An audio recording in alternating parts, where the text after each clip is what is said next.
Today we're gonna sketch my breakfast at a place called Spruce the Fire Station, and I think you might like this one.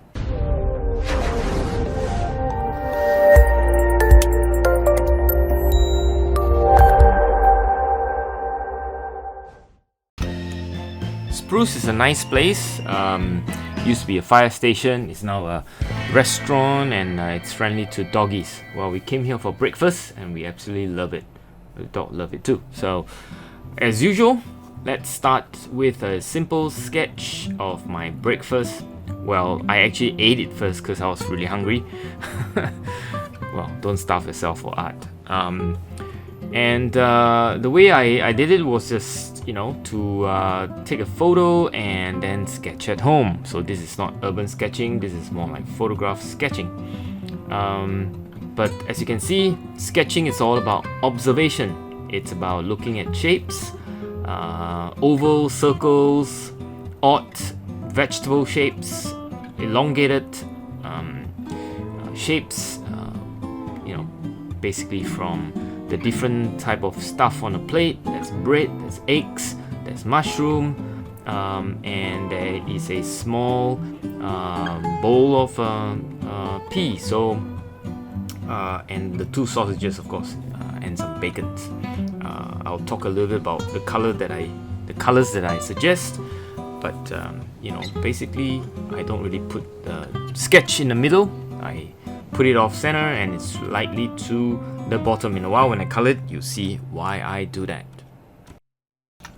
So with the sketch done, let's start painting. The first thing is I wet my palette with a spritzer. It's always a good idea to just wet the color a little bit to activate the pigments. Cobalt and a bit of quinacridone rose, and my favorite mixture of purple. That is the light purple shape. I use a bit of negative shapes around the bowl, a bit of shadow colors, and really it's just a very light wash. Probably in the scale of 1 to 5, this is probably a 2 on some of the shade area. If you've seen some of my other videos, you know that I advocate that shadow goes in first, or at least a light version of shadow goes in first, to remind you where the shades are, and makes it easier later on to sort of segregate between the light and the shades. It's basically learning it from Star Wars, right? There's two sides, a good and a bad, light and dark. Well, that's just carrying it a little bit too far. But anyway, the shades and a little bit of dash of darker sort of colors immediately, just to set a tone. But it's still, in a scale of 1 to 5, this is 2 and 3 pretty much. Now I'm going to go about maybe about 3 or 4 to the background negative shapes. As you can see, I really plonked in a whole bunch of dark shapes around the big plate. As you can see, I do a lot of splattering as well. There's a bit of cobalt orange, cobalt yellows, and I continue to make the shape of the plate pop by negative painting. Negative painting is basically not painting on the plate, but painting outside the plate. And by painting outside the plate and then make an indent with the shadow, you could see the shape or the plate coming into place. Green. This is rich green gold with a bit of transparent lemon yellow. Rather the color is lemon yellow, but it's transparent. It's spring green somewhat, and you could also throw in a bit of quinacridone gold in it.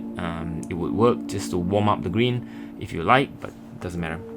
I'm not really, I really don't religiously paint it in the sense of copying every single thing. I kind of go for an impression style of dropping in colors. I try not to use too big a brush stroke, just dabble, let the brush dance a little bit. This here is just a very small rigger, and I use a rigger to just jump around and draw if you like. And then of course I put in the egg yolk. That's orange. It's basically transparent, lemon yellow with a dash of queen rose, and then dropped in some cadmium yellow and cadmium orange to make it pop. You know, all the time just make sure that you leave the highlight paper white where the sparkle on the egg yolk is, and also put a bit of shadow around it, and so on. Now I'm ready for the sausages. The first one goes in. Again, I'm leaving white. Well, it's not quite white now because there's a bit of a shadow colors behind it. Same thing with the second sausage. This is just to, you know, put a big shape in, right? Now this is part that's interesting. I use a very dry brush. I really dry the brush, and then I make sure that I create a texture of the bread. The bread has this interesting sort of broken edges kind of thing, and then I use the same colors and I draw around the sort of the egg and some part of the mushroom, right? Now I'm going in with a mixture of queen burnt orange with you know, a bit of yellow, a bit of red in it, and I'm leaving some highlights where the you know, the tomato and peas are. So as you can see, I drop in a bit of orange as well to make it really pop. So that's the way, you know, just give you a sense for the small bowl of tomato peas. I continue to put more layers of orange. It's a mixture of lemon yellow and cadmium orange on the yolk, and then I put a bit darker queen burnt orange mixture, small dab of blue in it. It's a French ultramarine, and that gives it a bit of a shadow. Some negative shades outside of the sausages. Basically, they are the parts of bacons. Later, you know, put in a bit of the bacons, and I continue to put more shadow colors to make the plate pop, if you like. Should have put a bit more softer edges on it, but it doesn't matter. I think it kind of works still, so I kind of left it as it is.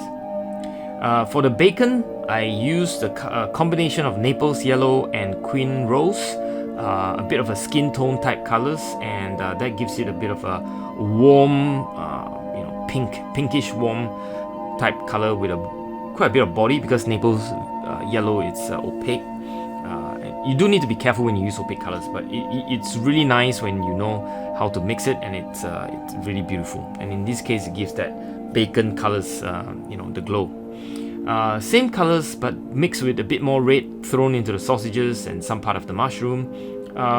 It's always good to echo the colors, right? So it doesn't sort of just pop in one place, but there's a bit of an echo or repeat in some other parts of the sketch. I continue to darken the bread, make sure the form and the shape comes to life. And you know, I like purple with a bit of brown in it, and you know, gives it a bit of character to it. It's nice to get characters, even in painting. Well, human beings need character these days. Darker shadows around the vegetable to make it pop, and you know, just to continue to make the whole painting three-dimensional.